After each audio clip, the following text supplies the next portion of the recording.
Morant with a running start. Elevates. Oh, it dunks. Oh, my goodness. Tie game in overtime.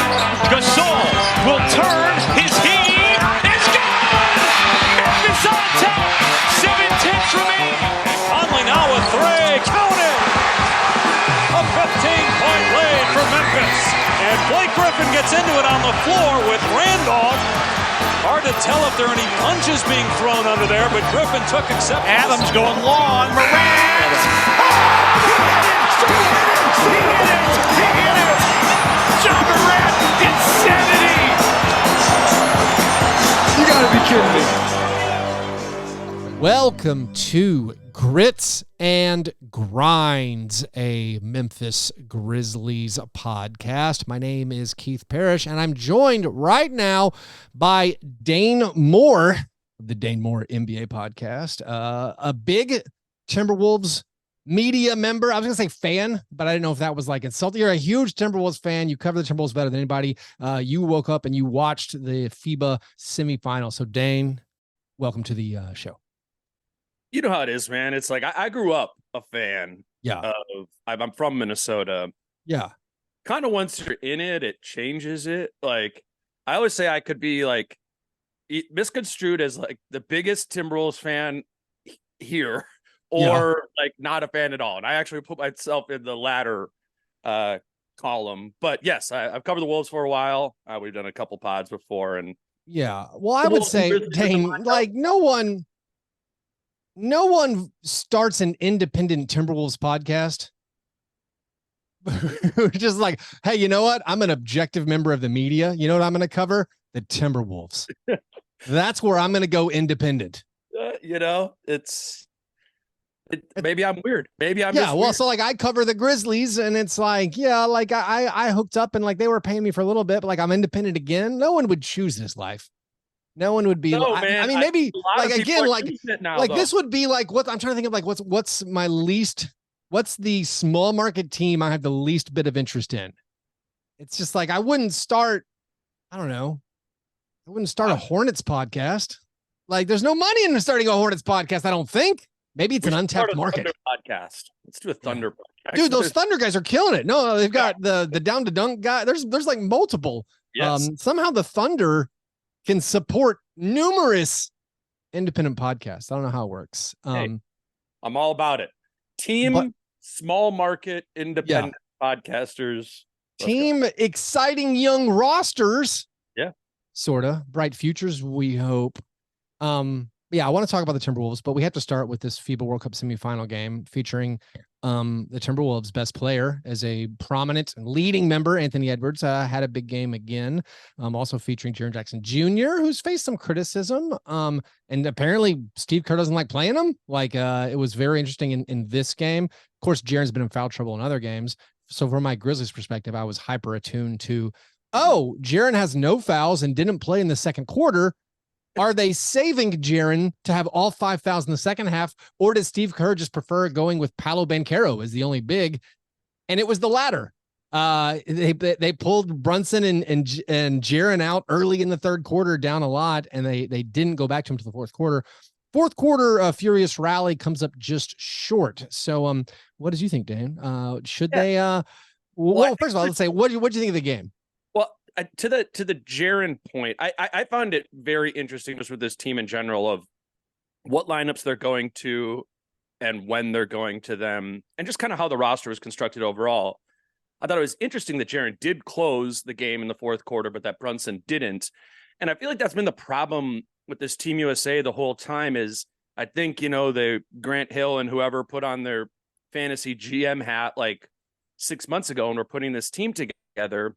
And the image they had 6 months ago was of a very different team than I think this roster has played out to be. I think the vision was Jalen Brunson and Brandon Ingram actually kind of as the dudes, right? Like leading that first group. And then, you got some of the younger guys, Banchero, Ant, Halliburton, Reeves, probably as the second unit. But then as it played out, it seems through training camp, through the reporting we got, and then just in the games, it didn't line up like that. Like Ant, namely, was the one who got injected into the starting lineup. right? And that was very disorienting for Ingram, I think. And then Ingram eventually gets moved to the bench. He never really finds any sort of rhythm, but it felt to me like it became obvious that the best style of play was when you had Halliburton and Ant playing the roles that Brunson and Ingram were envisioned to have played. And I think we saw that in the fourth quarter today. They made the comeback, obviously came up short, but I think this team was just flawed in the vision from the beginning. Obviously a very good team, yada, yada, yada, but the vision of how the roster was constructed, I don't think has correlated with success for this team. Yeah. I mean, I always wonder how much of the actual roster is a vision versus these are the guys who said they would do it. Like, I don't know who the other bigs they were considering. Like, I've been repeating myself constantly for weeks where like the roster short on rebounders, short on playmakers. Mm-hmm. And it's like, we knew that going in that like, all right, no one on this team can rebound. Like, I know Jaren rightly gets criticized for being not very good at rebounding, but like I always argue he's okay at rebounding, but if he's your only rebounder, no, you're in trouble. Like you can't have him as the only big because he is a subpar for a 7-footer rebounder. And so that was always a question mark. I'm like, well, what do you expect to happen? And then you say like, maybe they were depending on Brunson and Ingram. I thought Brunson would be like one of their best players. I thought his half court style of basketball, being able to create his own shot would be huge. But I also thought, and maybe, I don't know if you felt the same way. I thought when I saw the roster, I'm like, oh, this is going to be Ant Edwards' team. Like he's going to take this over. And then there was reports apparently Kerr asked him to come off the bench. And it's like, Kerr, what are you doing? Like, look, like we don't have that many wings or like we don't have that many guys who can have the ball in their hands and create. And it's like Anthony Edwards can do that. So I was surprised. So, I mean, I don't know. Did you think that it would be his team beforehand? Well, I thought it could be, but Brunson has been good throughout the tournament and he was in that whole thing. So I think in ways Ant and Brunson are kind of similar as primary initiators where they can create their own shot whenever, pretty much both of them. And that's a huge testament to Brunson at like 5'11" or whatever he is. But they're not as natural of playmakers. And I think your point was accurate there where this team felt short on playmaking and rebounding throughout the tournament. And I just think it should have been Halliburton playing with Ant more and Brunson playing with whoever else, Reeves or whoever the other guard would have been. But they wanted to play Brunson and Ant together because I think they were probably the two best players on this team.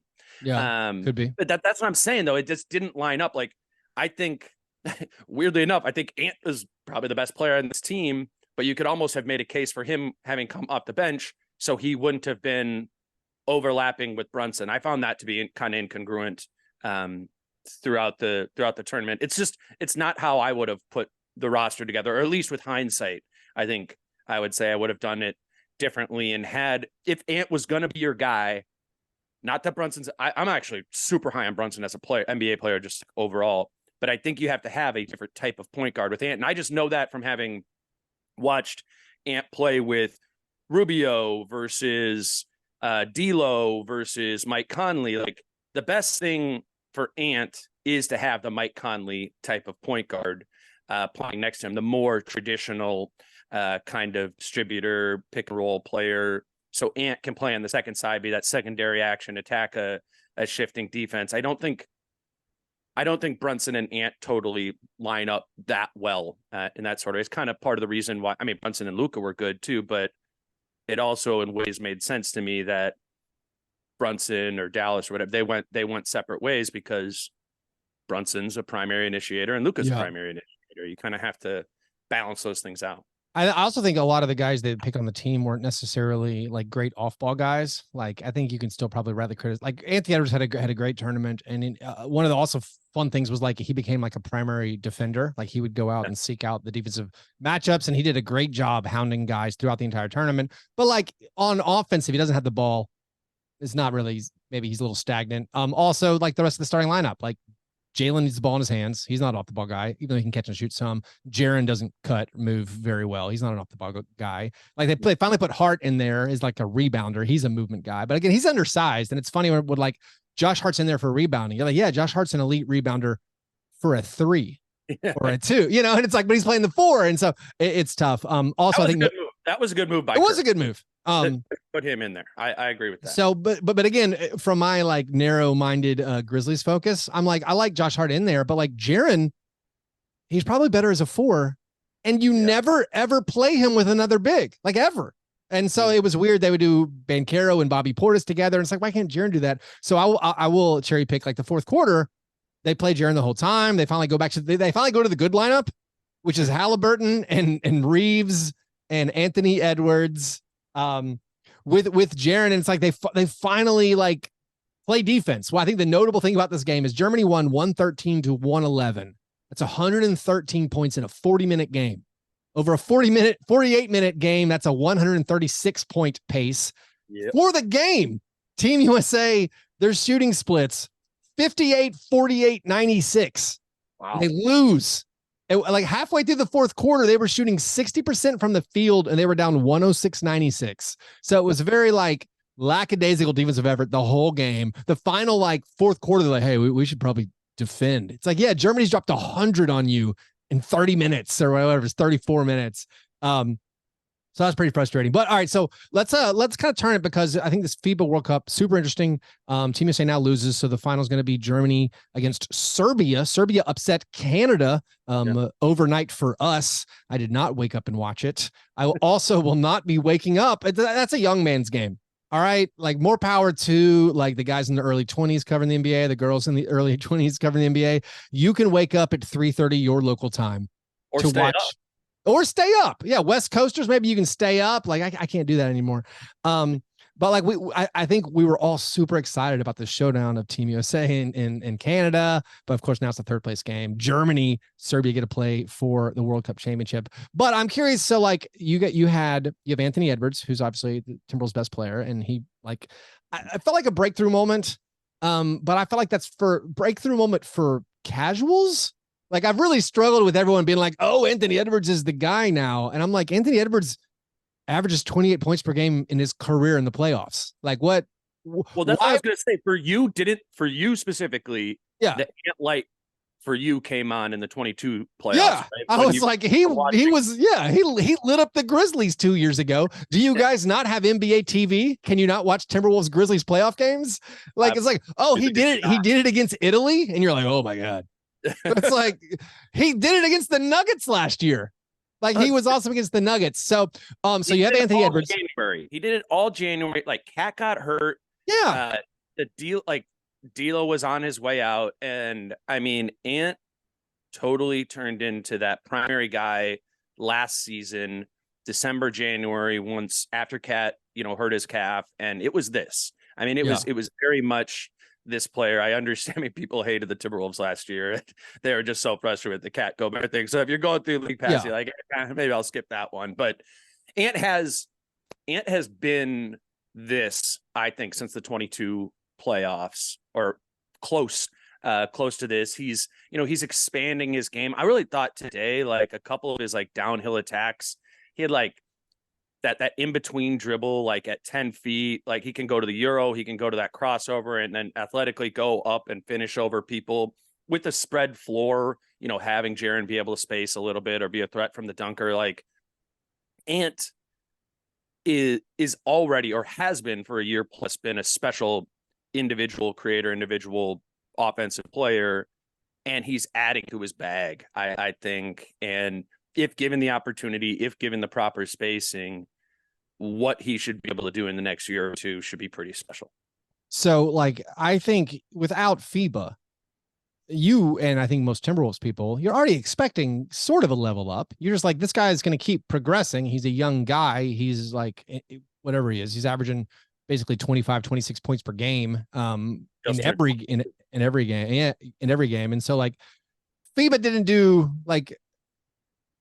didn't raise the bar for you, probably. You're just like, no, we expected this. This is the Ant that we've seen. And I just kind of, if he continues that trajectory, he's going to be one of the best players in the league.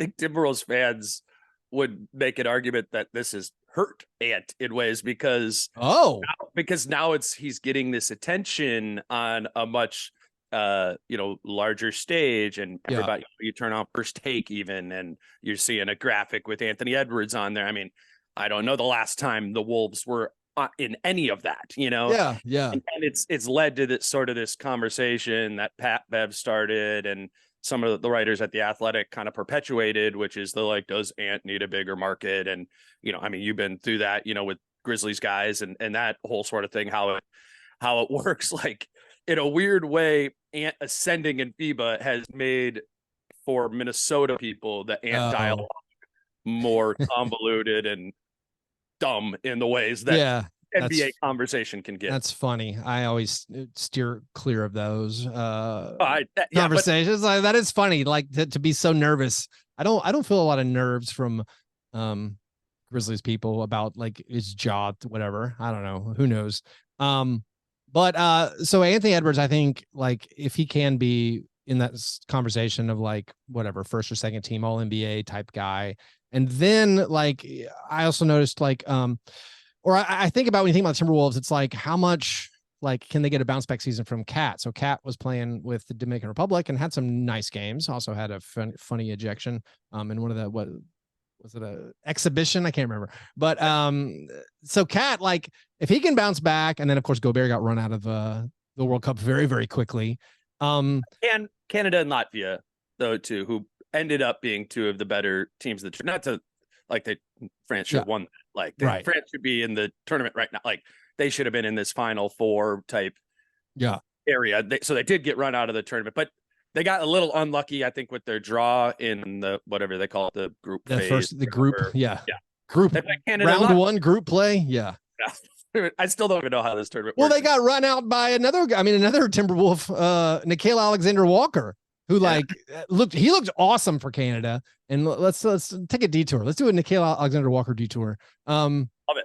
You guys picked him up at the trade. Like he was part of the Conley thing, right? Is that how he came over? So Conley, Nikhail, in 3 seconds for D'Lo, which is like everyone's beautiful. Just gonna remember Tim Connelly making the Rudy Gobert trade and how bad that was. Yes, Conley's actually had a handful like of those smaller kind of marginal moves. I mean, I wouldn't even call that move marginal. D'Lo was not a fit within the context of how this team wanted to play, and to trade him out for Mike, who fits Rudy in particular really well. Plus, you pick up some draft capital, and then Nikhail Flyer, who was one of those Flyers that seems to have hit. They re-signed him this summer for 2 years, $4.5 million a year. Like, I really think he is going to be I think he's going to be one of those kind of bench guys that NBA Twitter League Pass watchers are like, whoa, okay, Nikhail Alexander-Walker is the guy we kind of thought he might have been when we were looking at him out of the draft, or he's developing into something. It's been more of like the 3-and-D mold. I've actually compared him to like a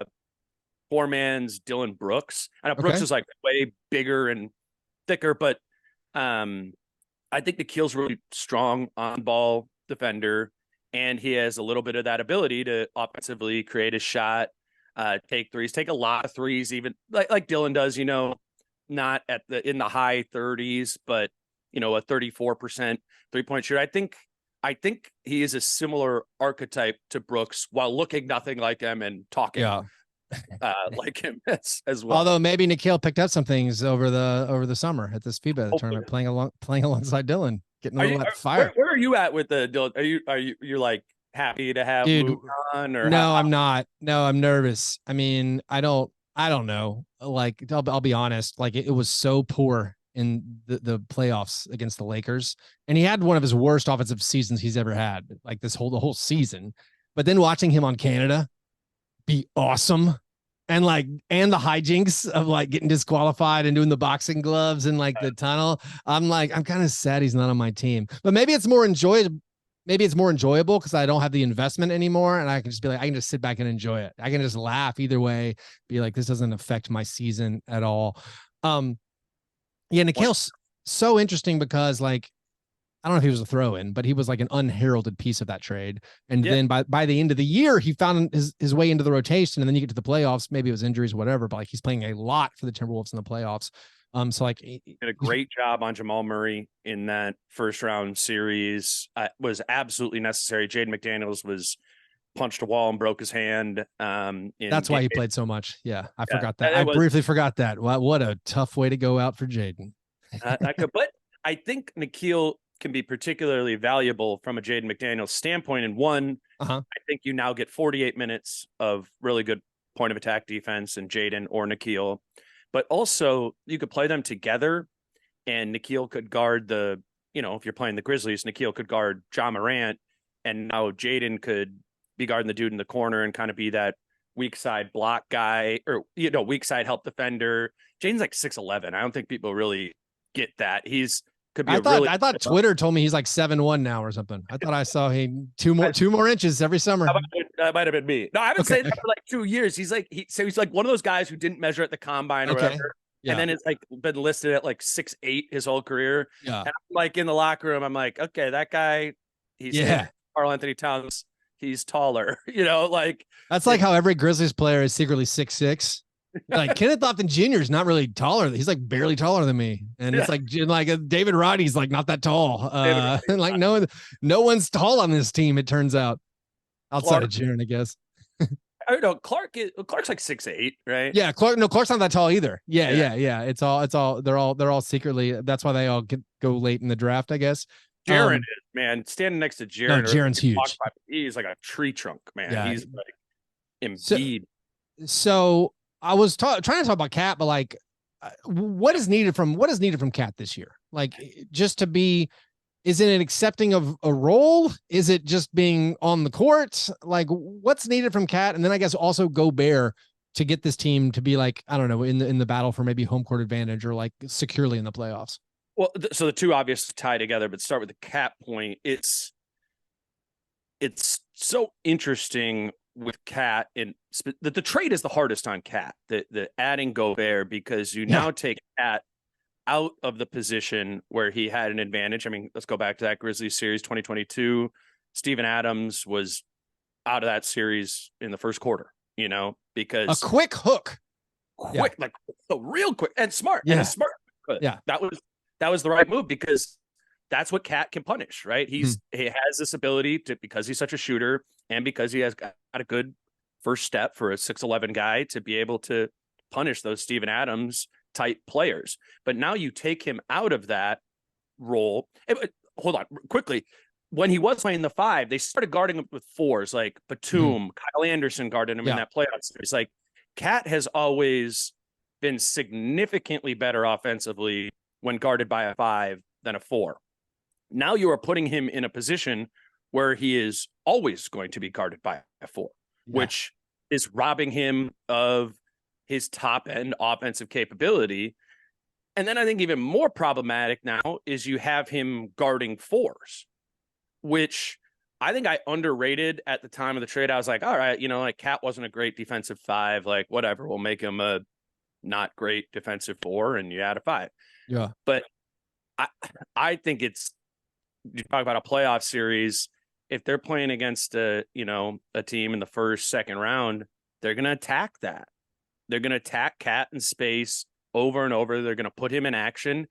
And that's honestly not really his fault. How can you expect Karl Anthony Towns, who's been a 5, been a drop coverage center for the majority of his career, to be like, all right, now go chase Cam Johnson? Like, that's an extremely different, not only difficult, but different job to be asked to do. So I don't know how good or how bad he's going to be at it, because we didn't get to see him play enough last season. He comes back, kind of rushed back in a way right before the playoffs. He wasn't 100%.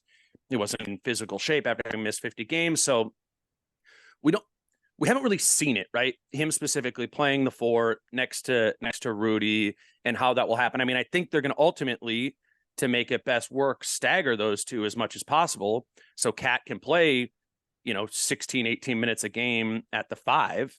But it's like, if you need to do that to maximize your roster, why did you make the roster first. Well, you place. mentioned like Cat chasing around Cam Johnson. I was actually talking in our Slack channel of our Patreon supporters with our Timberwolves fans, and we're just like, hey, what if they offered the Gobert package for Cam Johnson? Like, your team would be so much better. Like, if you just like, hey, let's trade everything for Cam Johnson. And it's like, what? Like, well, guess what? Your team would be better right now if you had Cam. Because like, so like, you talk about how Tim Connelly got like had all these things on the margins pretty good. Like, oh, the Mike Conley trade's great. Get Nikhail Alexander-Walker, great. I praised him greatly last summer for signing Kyle Anderson. Like, these are great moves. Those were great moves. Except like, you have Gobert. None of it makes sense with Gobert. Like, you like, even Cat playing the 5 was like, well, that means, well, Naz Reid's playing the 4 then, because you signed Naz Reid, and you guys are on this path where you have to do something because you can't pay everybody. And it's like, you even picked up the guy I liked in the draft, like Leonard Miller, looked good in summer league. And it's like, you have Kyle Anderson is like, I guess he's like honestly a permanent 3 if everybody's healthy. And like, that's, you think of him more of a 4. So like, I don't know. I know that was the thing in Memphis, right? Like, once Kyle had to go play, like the years were in Memphis when he had to play significantly more 3 were his. They didn't do it. They refused. If everyone was healthy, he just lost playing time. It was actually frustrating to me, where I'm like, you can play Kyle at the 3, and they're like, we'd rather play Grayson Allen. And so like they didn't do it. The year Jaren was out, Kyle played the whole time, was amazing, and then he was moved to the bench. Yeah, I wonder. So like, I'm excited about this team because of Anthony Edwards. Sure. And then Jaden McDaniels. And I do like the fit of Mike Conley. I love Kyle Anderson. Like, Naz Reid's a good bench player. I was jealous, frankly, of them signing Shake Milton, like maybe your fringe backup, like combo guard, just because I wanted the Grizzlies to sign him, say, instead of Derrick Rose. And so my desire to be right about that, I'm going to be cheering for Shake Milton to do really, really well on the Timberwolves. But like, I like the roster, but it's still awkward because you have all these bigs, and also you have the weight of expectation. Maybe that is a negative of the Team USA stuff, where like, oh, if Anthony Edwards is going to be a superstar, we're going to talk about him all the time. Oh, we're 17 and 15, you know, like at New Year's or something. And it's like, well, we're still in the play in the mix. You have that weight of expectation. You're not going to sneak up on anybody. It's going to be interesting to see, I guess, what the Timberwolves, if there's patience with the front office, with the fan base, like what do they do, how much they're willing just to keep together for this whole year. So like, what do you think? Like, there's not going to be patience. There's going to be zero patience. All right. So what's the impatient move then? I mean, if you were to ask the fans, it would be, a Carl trade. Yeah. And I think the interesting part about that, rather than just like trade him, like that's the word here. And it's like, well, right now when he's coming off of the injured season, and he's had a handful of injured seasons here recently, he signed a supermax extension. His contract kicks up to $52 million and gets up to, I think, 63 over the life of that deal. Like, you got to find a team who sees that to be a positive value, right? To trade him. Trading Cat as even a neutral or slightly positive asset, that doesn't make sense to do right now. Like, you're better off trying to make, or my opinion is, you're better off taking another bite at the apple here and seeing with more time and more continuity if you can get more out of the Gobert and Towns pairing than we think. But that contract's about to kick up. He makes 36 this year, and it jumps up to 52. So you're looking at the deadline as the last time you could trade him at a $36 million matching salary. You have to take on the whole supermax no matter what, right? But that's an interesting conundrum to me, because just functionally making a trade, you got to match salaries, right? Like, taking back 36 and I mean, if they're trading him and they're getting that might be 5 players you need to take back to match salary for $52 million. Why are people? I understand a little bit, I guess, but like, my outsider perspective would be, I just give up on Gobert. Just like pull the plug. Just like, it's not a problem. Like, I'd rather have Cat than Gobert. And I know Cat makes more, but like, I don't think Gobert's getting any better. And maybe, I don't know, like, does the sunk cost? I was going to say sunk cost fallacy. It's the fallacy guy. Cause I would just be like, you know what? We lit all these draft picks on fire. And guess what? They're gone. And I would rather have Naz Reid stay around. I'd rather pay Jaden McDaniels what it takes to keep Jaden McDaniels. We're going to build around Ant. Guess what? Gobert was it was a miss, and dump him / whatever I can get. If nothing, like maybe someone will just take him off our hands. If nothing, it's the same with Rudy and with Cat. If nothing, or if it's a dump, or even if it's slightly positive value, in that case, I would say run it back. Yeah. If you get to the point, or you can get a hungry team that is like, we need Cat, or we need some. A lot of front offices high-fiving themselves saying we need Gobert. Hey, I mean, there could be a situation like I do think Gobert in Dallas would be a really good fit. Is that a $40 million fit or what? Like, I think you gotta see where things are at the deadline. You got to see where they are like next summer. I think you could get to a point, particularly for either of them, if they have better seasons than they did last year, which seems reasonable to expect, that their values could change. And then at that point, you kind of reassess and consider. I mean, everything has to be on the table. You have to trade one of the three bigs from like a financial crunch standpoint. Now, I would be shocked if in 12 months from now, Naz Reid, Karl-Anthony Towns, and Rudy Gobert are all on the same team. Like, shocked. So a move is going to happen there, and I think it's going to depend on the success of the team and the growth in the value or lack thereof of the assets of Karl-Anthony Towns or Rudy Gobert. Yeah. All right. Finally, where do you see the Timberwolves stacking up right now in the West? So my kind of stance is, and it was this last year too, before the whole season got weird with injuries and everything, is I think they can be a really successful regular season team. Like it would not shock me if they're like the 4 seed in the West. I think I really struggle with the idea of them against pretty much any good Western Conference team in a playoff series. Like, they could get the 3 seed, and maybe the Grizzlies are the 6 seed, right? Like, I'm taking the Grizzlies in that series. I think when you can pick at this double big thing over the course of a 7-game series, I think the team strategically picking at it is probably going to find more answers to that than the Wolves have counters for. But I think it's gonna be an interesting season, because if I had to like forecast it out relatively optimistically, they're the 3-4 seed in the Western Conference, and then maybe they get bounced in first round in an upset. What do you do at that point if you're Tim Connelly or your Timberwolves ownership? Like, do you believe in the fact that they won 50 games, or do you look at the fact that they got bounced in the first round? Like, which one of those should we be weighing more? Which is kind of like a fundamental NBA question these days, right? Right. Yeah, it is. To be a really successful regular season team. I think that's gotten underrated. But at the end of the day, it's about what are you able to do in the playoffs? How many weaknesses do you have that can be exposed? And I think this is going to be a team in a playoff concept that is going to have weaknesses that can be exposed by any top 10 team in the league. Yeah, that makes sense. Yeah, I feel like the Timberwolves they're one of 7 or 8 teams. I'm not looking at all the teams right now. Yeah, well, there's like all these teams in the West right now that like that team, they're definitely going to win between 38 and 51 games. And it's like there's like 7 or 8 of them. Like, we assume there's Nuggets, Suns, and Lakers are above the fray. Maybe the Warriors are above the fray. And like, I think everybody else, it's like, I mean, I think it's more likely like the Grizzlies or Kings could win maybe more than 50, but like if they both win 41, I'm like, yep, bounces didn't go our way this season, because whatever, there's no doormats basically. I mean, the Rockets might be the worst team, but they don't have their pick, so it's like they need to win. So it's going to be a wild season. If I asked you this and I said the gap in games between the 3 seed and the 8 seed is 3. Would you take over or under on that?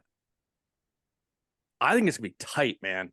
You get what I'm asking there? I would say if I could move it from like the gap from 4 to 10.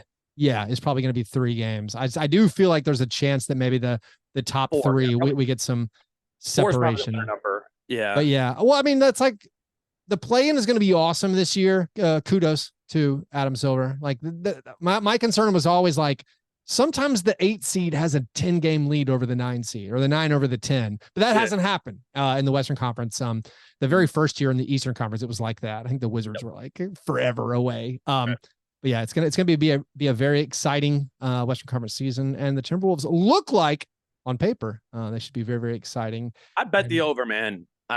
Which is something I've very rarely ever said about the Wolves, but like 43.5, like if they don't win 44 games, that does feel low to me. Yeah. I haven't looked at the totals so much, but I'm with you. I feel like I have them more like a 45 win team. I just, again, it's their weaknesses are weaknesses that get exploited when you're playing the same teams over and over. I really believe that they have talent. I mean, I would say just talent wise, if we're like doing the average 2K rating of Yeah. Wolves, like, or whatever, versus the Grizzlies, even the Grizzlies, like I would say maybe the Wolves are more talented.